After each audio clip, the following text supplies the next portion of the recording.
So we did a video on invalidating the idol of adult media in your life, that you don't treat it like lust where you have to flee for it. You invalidate it or destroy it like an idol, the way the Bible tells you to. So if you're talking about like physical media, if you have DVDs, magazines, or even just digital files that you have saved, yeah, destroy them. Get rid of them, delete them, burn them in fire, like that kind of stuff. Totally do that. But the key is always going to kind of end up being, in our day and age, I think, invalidating. So we need ways to invalidate how we do the idolatry of adult media use. So what you're going to do, along with the other videos that we talked about, what you're going to do is you're going to take,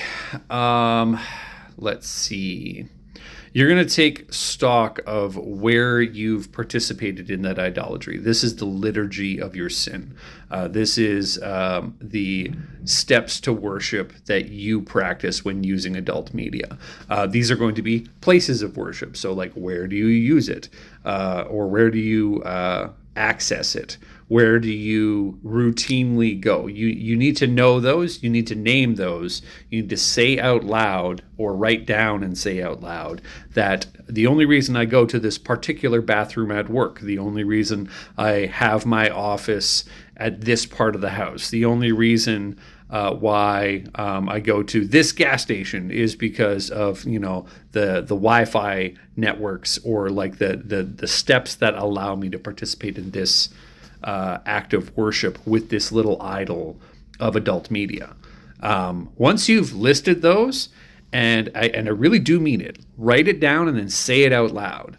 There's no magical power to that. There's nothing special. But what it does is it takes the truth of the matter, that's what you were doing.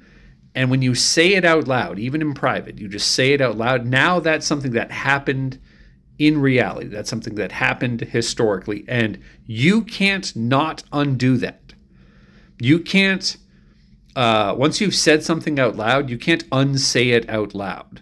So when you say that room is where I do my idolatry, and you acknowledge that, and your desire is to not do that idolatry, well, now every time you go to that room, you're going to remember that, because it's part of every day.